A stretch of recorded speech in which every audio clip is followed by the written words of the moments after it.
Welcome to the Dr. Leadership Podcast, where the DR stands for Driving Results. Our focus is weekly conversations around life and business relationships and the important leadership qualities for both.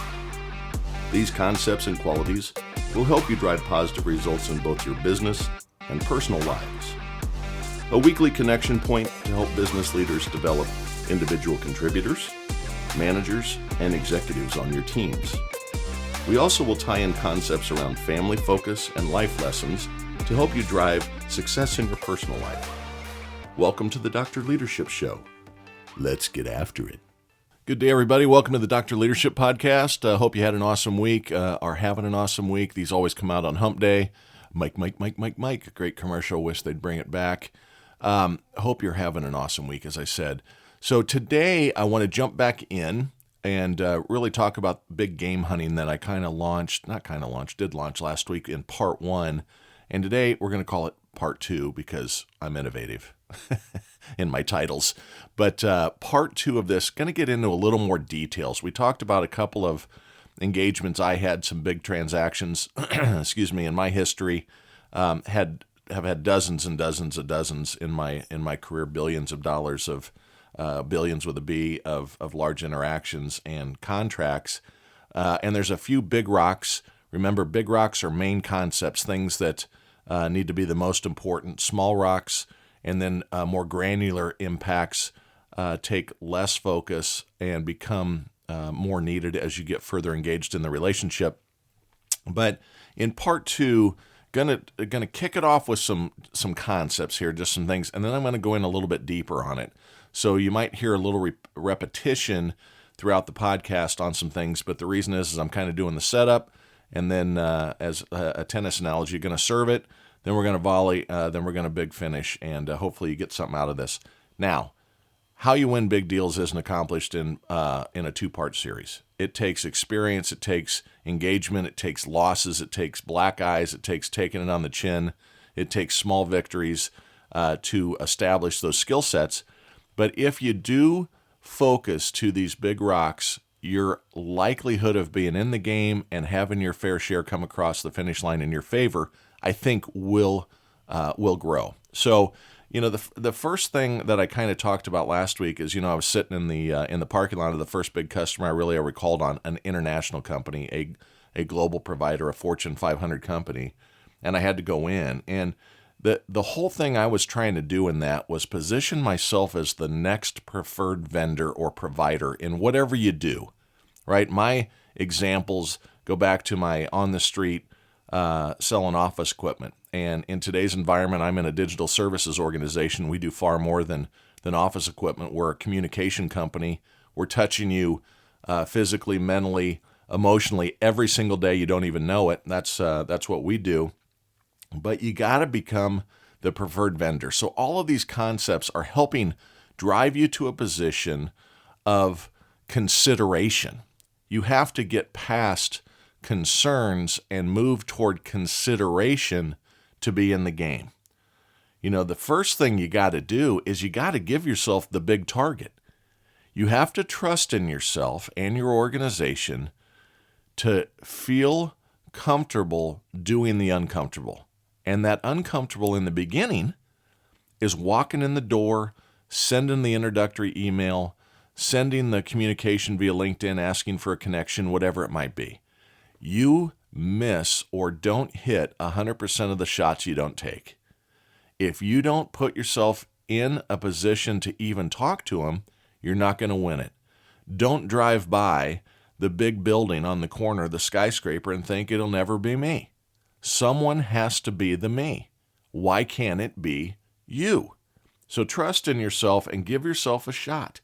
Believe in yourself and your company. You went to work there for some reason. You had excitement about joining the organization. If you don't believe in yourself, there's other things that you need to listen to inside the podcast in the past around be self-accountable, build emotional intelligence, be strong in the opinion of yourself. Don't be cocky, but derive self-confidence. There's other issues there, but go in and make the call. It's okay. It's okay. And then as you take these big companies on, these big opportunities on, whatever your service is, whatever your product is, one of the keys is to go at it from a multifaceted approach. And what I'm really talking about here is develop lots of relationships with multiple influencers and multiple decision makers. Remember in part one, I talked about how there'll be a transition of who you deal with. People get promoted, people leave the organization, people pass away, people retire. Companies will move the relationships around because people are getting promoted inside that organization, or strategically they move influencers around so relationships can't become too good, because then the company might be feeling that competition is a good thing, and it is. And if you're always driving value and you're always solving problems versus trying to sell a simple product or service, you're always going to come out on, not always, you're going to be very, very highly likely to continue that relationship in even a competitive interaction. So lots of relationships are key here. That's a big rock.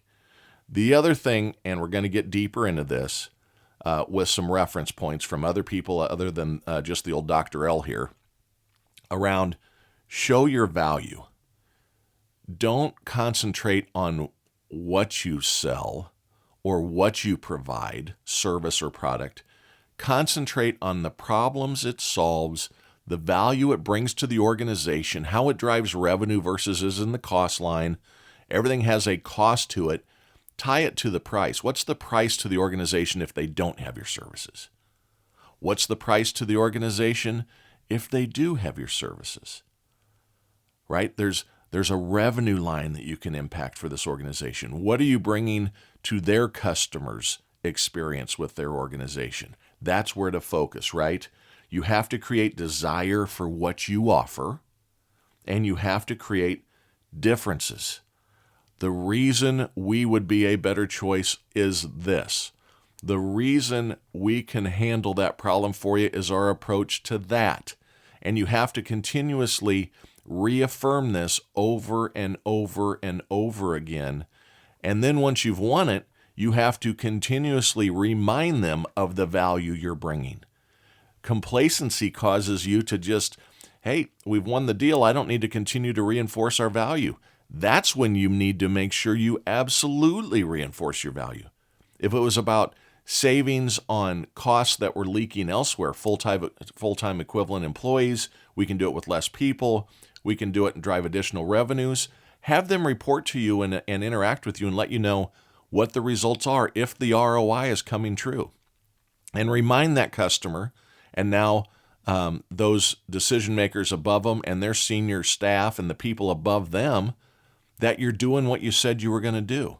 Because if you don't remind them that you've delivered the value and grown the business with them, they just think they commoditize you again. You'll move back into a commoditized space if you don't continuously do this thing. Now, the thing you have to do from a value standpoint, and this is a big one, is you have to think like they think. You have to put your mental approach to each customer in that customer's mental approach and mental focus. What are they thinking about? How are they, what are they concerned about? Why are they concerned about it? Etc. And one of the things that I think is very, very important for people, there's so much technology these days. You can do it through Google Alerts. You can do it through reviewing on SEC filings. You can do it through Dun & Bradstreet, Hoover's, market, people that look at that specific market and give insight on stock prices and company growth and earnings per share. All of these things you need to get your mind wrapped around is you got to review the news about this organization. They will tell you what they're thinking about. You will experience through your knowledge and searching what value they're looking for, what their direction is from their senior leadership, where they think the puck is going, and what you need to do is show that you are on the same ice rink as that puck, and the value will come because you understand their business model. You understand their complaints, their situations with their customers. All that is through due diligence. You have to make sure you do this. And there's a really good article that I want to tie in here now in Forbes magazine. It's from a couple of months ago that dives into, how to win the big deals. That's literally How to Win the Big Deal was the title of the article. And what they refer to and who they talk to here is a young lady by the name of Cindy Shalicki, Shalicky. And she is one of the best known experts in the United States on persuasion. And persuasion is a critical skill set that you develop over time. You aren't persuasive just because of your what's the word I'm looking for? Personality. You are persuasive because you have a persuasive personality. You're fun to talk to. You're decent to look at. You command attention in a room. You're educated and informed around your industry.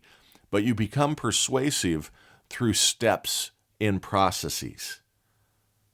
What Cindy says is that really look at a stoplight type approach.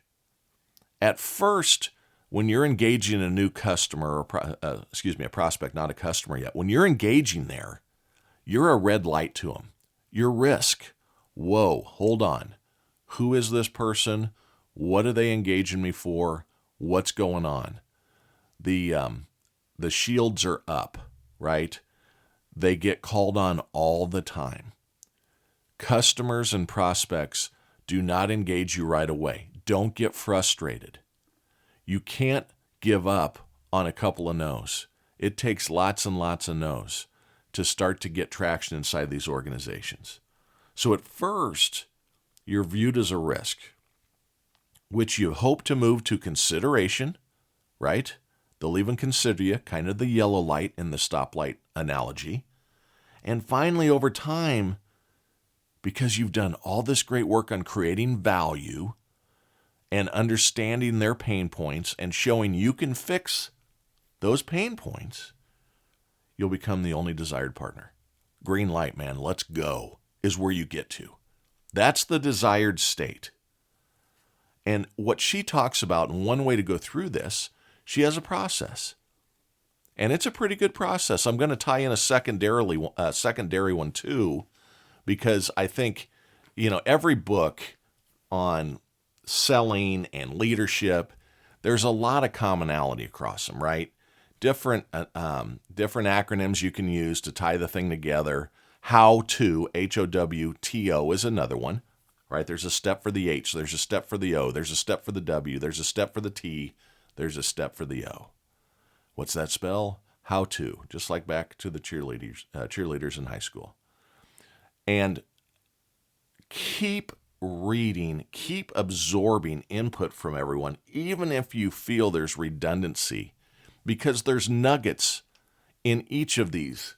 These people have spent a lot of time to put this content out there. It's good to pull ideas off of all sorts of different input areas. So hers, Shalicki's how-to method, has 5 steps: the H, the O, the W, the T, the O. Answer their questions before they ask is really what this is about. She sets you up to give the answers, to expose the pain, to provide the value through this process without having to say things directly or have them asked of you directly, for sure. So let's start and let's take a look at this, right? So the H stands for hook me. H-O-O-K, hook me. People are emotional beings. I talk about this all the time. It's a psychological game, and it's an emotional engagement. For people to spend money, sometimes you're asking them to spend millions of dollars. Sometimes you're asking them to spend hundreds of dollars. But always involved is the human psyche, the relationship building, and the emotions that need to be stirred up for a decision one way or the other way to go. And actually, no decision is a decision. You haven't been shown enough or you don't have enough pain to move forward. A non-starter is still a decision that is emotionally and value-based. They want to be hooked. People want to be hooked. You have to be interesting. You have to hold their interest. So one of the things that I think is very, very important here is I kind of call it the drip method, right? If anybody's seen the old spy movies, read the old spy books, how they would get someone to talk is they used to have, not waterboarding, but the old, it was an Asian, known as an Asian philosophy, where they would drip water on the forehead of somebody. And it would just psychologically, finally, you got to stop dripping the water on me. Now, I'm not saying we do a psychological thing to dissuade people to keep talking to you. What I mean by drip, drip, drip is that send them information. Be consistent. When in front of them, bring information. Bring outside industry stuff to them. Bring things from third parties. If you have your name in lights because you've been recognized for your National Women's Day or your Black History Month engagement or your Labor Day functions or your Habitat for Humanity local office engagement, share this news with people because it is creating a human connection. As you're calling on people, how you keep their interest is not just about the solution you sell, but other things that you feel are important to them. And how you determine what's important to them is you utilize technology to find out what makes them click. What do they like on Facebook? What do they like on LinkedIn? What kind of articles are they sharing? What's their journey? What's their alma mater?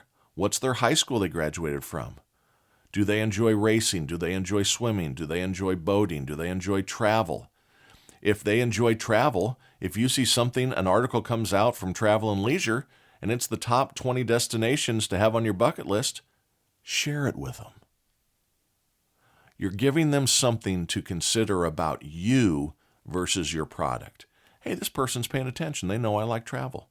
My wife is excellent at this. She is a very relationship-driven, and I know I talk about her a lot. I think she's top-notch. She does an excellent job of building relationships around other people's desires and likes. She is the most humble, full of humility person there is. She doesn't like talking about herself at all, and she has a lot to talk about with her successes in athletics and all the things that I've talked about before. But she really focuses on relationship building. She has lifelong relationships with business people, and that's how you get that to start. And I don't want you to do it because it's a means to get them to buy something. Hook 'em is not a bad statement here. It's you got to get them to understand that you understand. I understand you. I understand your company. I understand what's going on here. But utilize communication methods and content that inspires them to continue to engage with you. The other thing you always have to be careful of and cognizant of is your language, especially initially engaged with them. You have a couple of sentences, you have a couple of paragraphs of commentary with them, so be prepared for it to be strong. You got to open with strong words, select that language carefully. The first two sentences are the most. Use big adjectives. Use strong things. Be confident, because that initial engagement is working towards that hook them, right? The H in the how-to model here. Those first two sentences are very, very important. The next one is O, right? Now, what that stands for to Ms. Shalicki is orient. Orient them to their problem. And people often miss this one. You don't want to go in and tell them how great your product is or service is. You want to go in and orient them to the fact that they have a problem. They have something that's broken that maybe they aren't giving consideration to at this point. You have to show them what the world would look like without your product or service. So, hey, Bob, let's role play here for a second. Inside the organization you're calling on, what we're seeing inside your industry elsewhere is problem 1, 2, 3. Do you feel that your company is experiencing 1, 2, 3? We see it every day. How are you guys and gals inside your organization trying to avoid the negative impacts of that? Let them talk. 2 ears, 1 mouth. Lots of listening here suddenly, right? Now, when they're done saying, well, yes, I believe that is, of course it is. If it's an industry-led understanding of a problem, they're facing it too. That's probably on the top of their mind. What you now do is you utilize those problems and your services and your value of your company to show what it would look like with your service and your engagement and without. Well, Bob, I'm glad to hear, not glad that you have the problem, but I'm glad to hear that I was on the right path. You're validating yourself, that you're experiencing these problems too.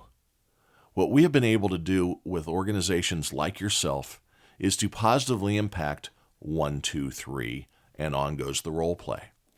Building value. You've oriented them that I know you got a problem. I understand your problem. Not only that, myself and my organization and our go-to-market strategies are 100% focused to making that problem go away. That's priceless. You have removed commoditization and inserted value. That's what's going on here.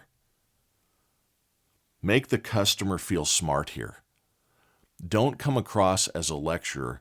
Come across as someone that is leading the conversation where they feel that they are enlightening the room. You know because you've done your homework, but make them feel smart. Use those strong adjectives and emotional inspiring words. You want them to have feelings here. You want engagement around the emotion again, right? We have emotions for a reason. We have different chemicals in our brain, dopamine and those types of things that bring joy. You are trying to tickle those mental engagements in which to drive more and more desire to continue the relationship with you, and you use the orient process here. Now we move on to the W in how, right? H-O-W. So hook me, orient me. Now it's win me. Now you bring them out of the muck. You've now pushed them down into the muck, right? I do have this problem. Guys, that is something serious. I am thinking that maybe this is something that we need to look at. You make them feel that they're experiencing this, and then you bring them over to your solution. And if you showed them they have this problem, they will start to listen here. If they understand, hey, I have that pain. You have shown me that I have that pain. You have shown that you understand my industry around that pain. They're leaning in. You're in the yellow on the stoplight suddenly. Suddenly, hey, consideration's coming on here. And you're at the bottom of the yellow. You're getting close to green here, right? You got to win them over now. Now is when you're the doctor. I've got the injection here. The cure to the ailment is through a relationship with myself, my organization, and all the things that I've discussed with you that can help deliver here. And then you move to that T section. This is really where you're getting into the green light of the stoplight analogy. T is for tell me, according to the expert on persuasion. Now they're smiling, right? They get it at this point, as she says in the article. They are seeing that I got a problem. This person understands my problem. This person showed me that they can solve my problem. They're starting to smile and going, job well done, right? Confidence is building. You're making an impact on them emotionally and from a value-driven position. Not, hey, buy my widget. You guys have widgets. Why won't you buy my widget? It's because it's just a widget in that approach. You gotta empower your widget. You gotta empower your service. These steps are one of many different acronyms and approaches. I'm going to touch on one more too. But don't get caught up in all of this. But how to is an easy way to remember so you don't skip steps. You cannot skip steps in this process on bringing someone big down like this. Bringing an elephant down, big game hunting. Never assume you're further along than the steps dictate you are. You skip a step, you'll miss the opportunity. If you miss a step running up and down, running up the stairs, you face plant. You don't want to face plant in the game of life here. So we're back to the T for tell me. Tell me about your traction. That's the product roadmap. Tell them about your company and all the different things. Now, this is your time where you're really selling and informing on your product. Our product roadmap shows that we understand this situation clearly, Bob, if Bob's the customer, Susie, if Susie's the customer. Our leadership team is 100% focused to this, and here's my proof source. Here's where we've done this service announcement. Here's another customer that has given us a testimonial that's in a very similar place to you that was in a similar place that you were in now a year ago. And their testimonial says what we've done to help them get through this pain point. They were in the muck, you got them out of the muck, win them, now you're telling them how you're going to do it. Describe your differences. You want them excited. Be excited, right? It's like streak shooting in basketball. You make one basket, you come down the floor, you pump your fist up in the air. You come down again, you make another one, you put both fists in the air. You got to be excited in front of the customer. You got to show passion. I'm not talking about yelling cheers here. I'm not talking about doing the bow and arrow look because you just made a three-pointer like the basketball players do, but come across as confident and that you're excited about what you can do for them. That is all part of the tell me stuff. And then the last one is the O, how to, ends with an O. And that's the offer me. Now they get it. They're excited.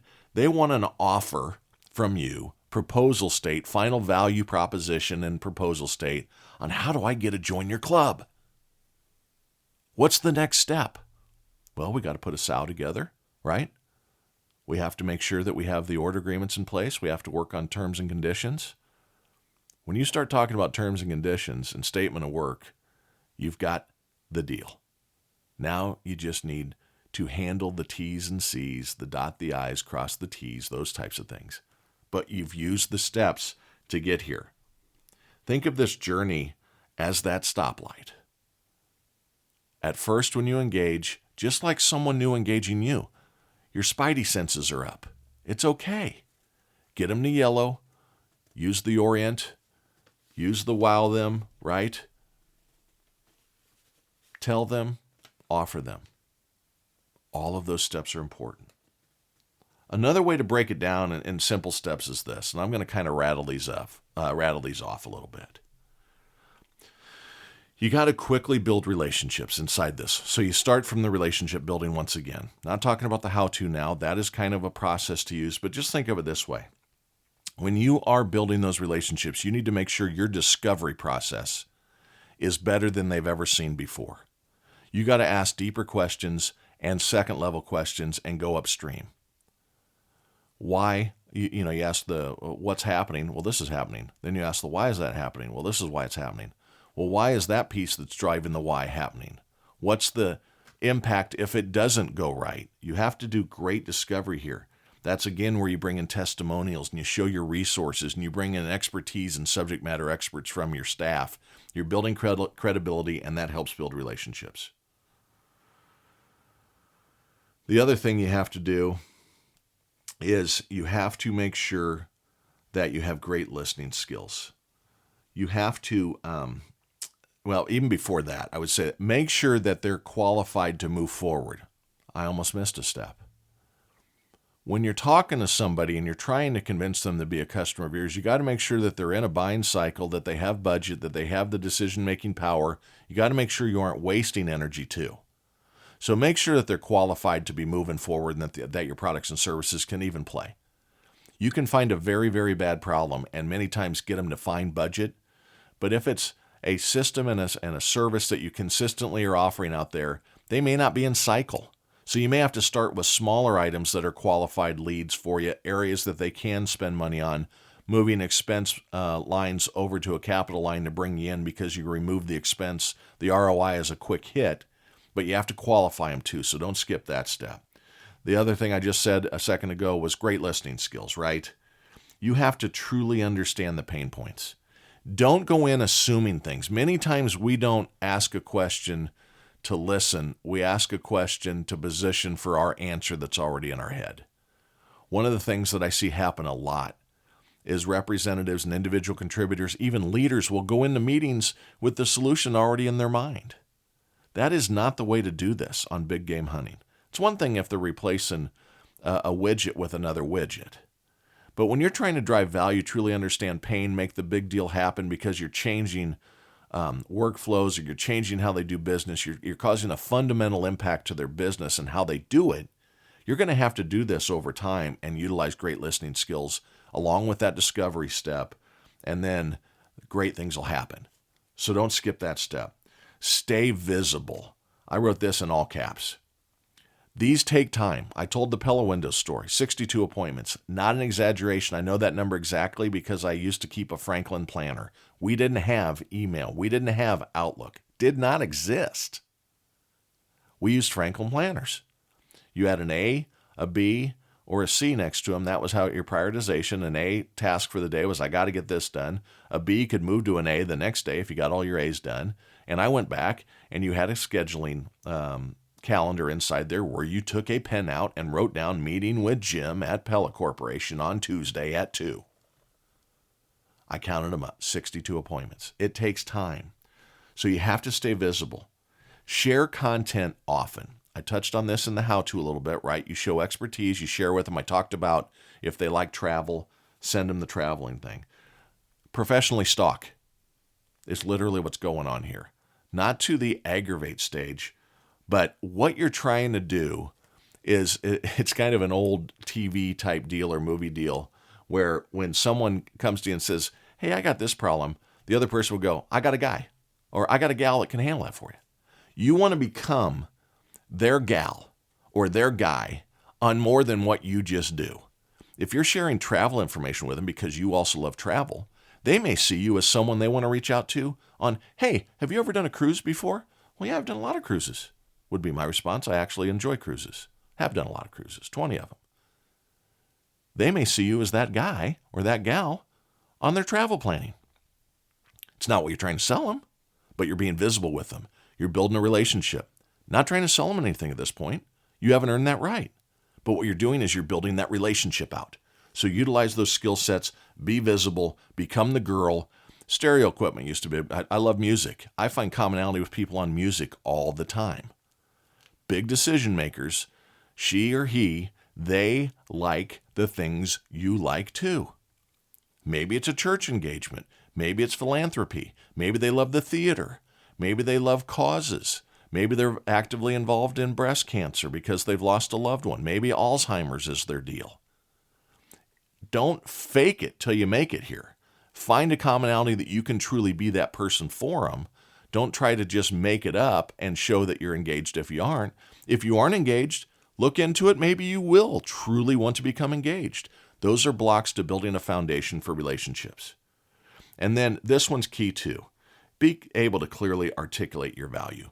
We used to, when we first started, back in the day, you could not go in the field and represent my company until you could deliver a value proposition to me about our organization. If you can't convince me that your company's good and I know everything about the company, you aren't ready to go out there and represent me yet. And we've dropped a lot of those basic skill developments that we used to do. Same thing used to be true of demonstration skills of your product and service. You had to be validated.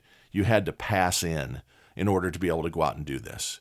So you have to handle this on yourself. Be able to clearly talk about what your value is. Be a good communicator. There are locations and opportunities and businesses that can help you with public speaking and articulating messages. You need to practice and practice and practice this. Role play in your office. Might feel corny, but it's okay. And then remember this. If they ask a question you don't know the answer to, don't make it up. It's okay to not have every answer, but you should be able to every question. But you should be able to articulate your value proposition on why you should be considered and even spoken to about upcoming opportunities. If you don't know the answer, you say, listen, that's a really good question. I don't want to just shoot from the hip. I have some ideas on what I feel, but let me get some more information from some of my subject matter experts inside my organization and get back to you on that. Would that be okay? Sure. Then you follow up and get back to them and say, after speaking with this expert, this expert, this expert, this is the reason why. We'd like to come in and discuss this further with you. See, what you've done is you've created another engagement, another time in which to build relationship with them.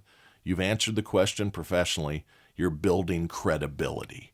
You're becoming their gal, their guy in all aspects of life. And most importantly, and I just kind of touched on it, be quick to respond.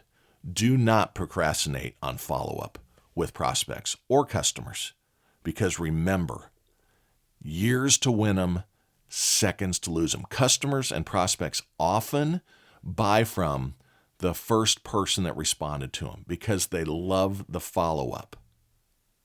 The most important thing in all of this is your skills will develop over time. You will get better and better. And soon, you're going to be awesome. Keep that shit up. Talk next week.